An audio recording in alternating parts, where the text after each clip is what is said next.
Testing, testing. Right, that's good. Hello, my name's Doug Small, and I want to talk to you about a therapeutic technique called sacral nerve stimulation. Now, this is a complicated diagram, but I'm going to simplify it. This is your urinary bladder.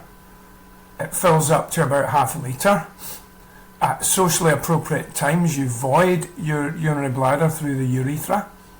But when you're not doing that, you rely on a whole series of reflexes to keep you continent. Just to give you one, you need to stimulate your sphincter, which keeps the bladder closed. And you also need to keep the detrusor muscle relaxed. And this is done by processing at the sacral level in the sacrospinal cord, in a little mini computer or microcomputer called the Pons Micturition Center.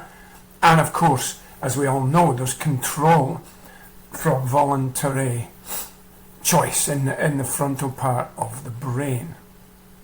Now, from this you can maybe see that there are reflex arcs going on, signals coming from the bladder, which we call afferents, signals going back to the bladder, which we call efferents. And if something went wrong with some of these reflex arcs, we could get in trouble. And what sacral nerve stimulation addresses are at least two dysfunctions of these reflex arcs. One, where the bladder gets a motor signal to contract when it shouldn't, namely when it's filling. And another one, where the urethra does not get the signal to relax. So what is a functional urinary disorder?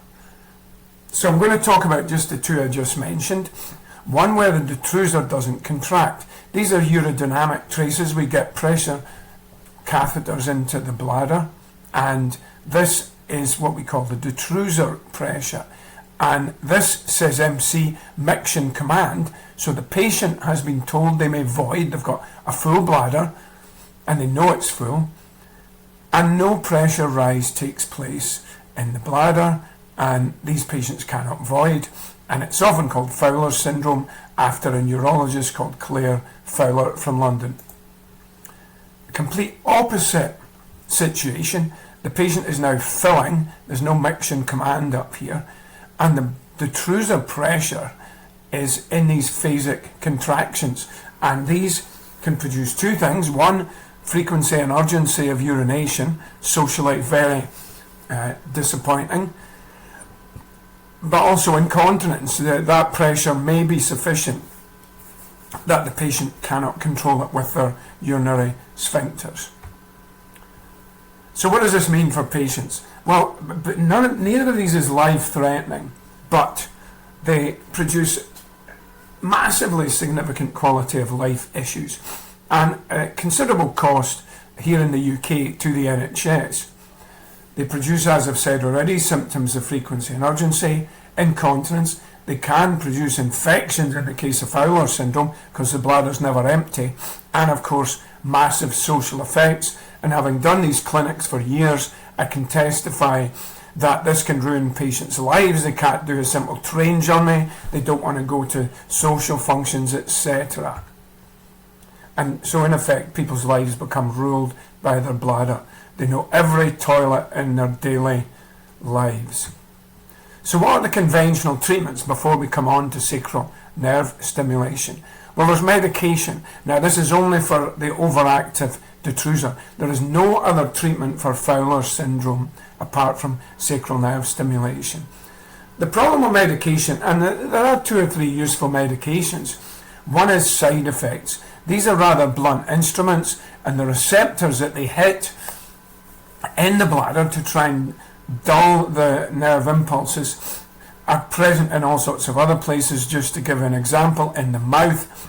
So a dry mouth is one of the possible side effects. There's the cost of these drugs.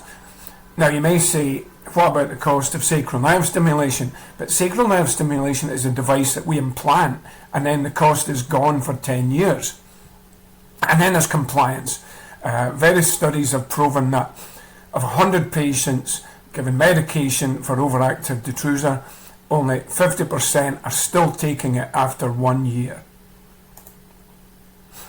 For the Fowler syndrome patients, there's really no other treatment than for them to self-catheterize, and you can imagine all the issues around that. Just a shout out to the people who more or less invented this. It was Tanaka and Schmidt in San Francisco in 1979. Of course, this was experimental, and it took years to become A, commercialized, and B, routine. So how do we do this?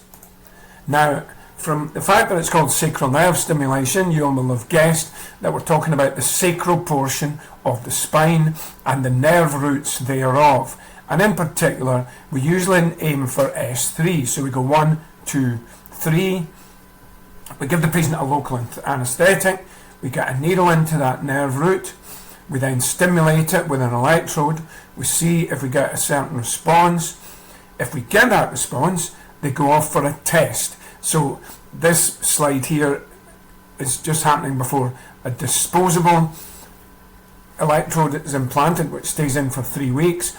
The patient fills out bladder diaries full of numbers and symptoms, and when they come back, if all goes well, they get the permanent implant. You will see actually this sacrum has been reversed left to right, but don't worry about that. And this is the permanent electrode. Here's the difference: 1, 2, 3, 4 electrodes this time. So that gives us a much bigger portion of the nerve to try and optimize the therapy with. And these little plastic Y-shaped elements are called tines, T-I-N-E, and what happens with them is they become embedded in the tissue.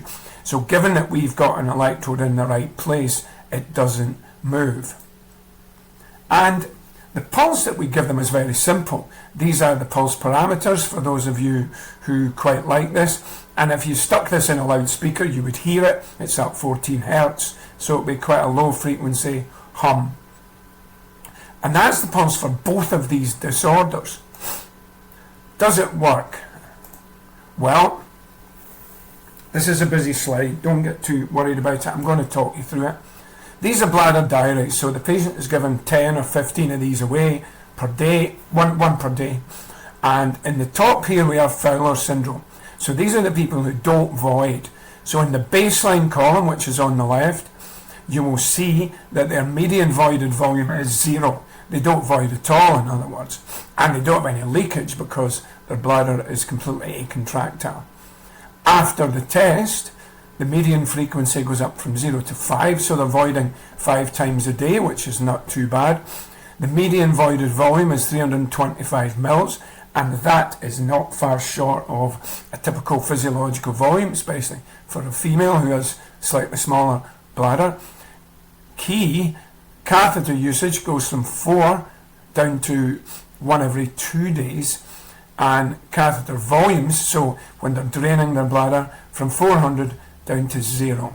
So complete success in the Fowler's patient. The bottom bladder diary is the opposite one, overactive detrusor. So we're majoring on leakage of urine, 8.6 leaks per day. Imagine that's more than 1 an hour of waking hour. Heavy leaks per day 3, so that might involve a change of clothing. And then we go from that to no heavy leaks per day, 2.6 leaks, which may or may not be, well, they're all slight, you can see that. So maybe ones they can cope with. Incontinence pads goes from 2.7 down to 0. And their urgency symptom, I forget what that scored out of, maybe 5, 1.8 down to 0.5. So that's just one patient each. What about big groups of patients? I'll show you that in a wee minute. Now, just to put some flesh on the bones, this is our Fowler's syndrome patient being asked to void, and the detrusor flat, no contraction, and then after therapy the patient's bladder contracts. This is the same patient, the bladder contracts, and this is the flow rate, and that is a very normal flow rate.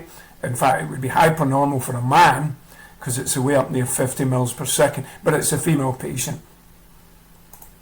And as I said a minute ago, what about large groups of patients? Well, this is our cohort of implanted patients, and you see it's running over 5 years. And this is detrusor overactivity. IIQ is the incontinence impact questionnaire. Before therapy, median score 18. After therapy, the median is really just hovering around 0. And a really good thing to note is that it lasts. Apart from this little blip at 2 years, the median is hovering around 0. Obviously there's some statistical spread, but at least 50% of our patients are reporting 0 incontinence impact. And then for the non-voiders, we use a different score, this quality of life score here. The maximum for this score is 6, so prior to therapy they're all coming in at the maximum, and then after therapy again we go up to 5 years and we've brought them down to a very satisfactory 0.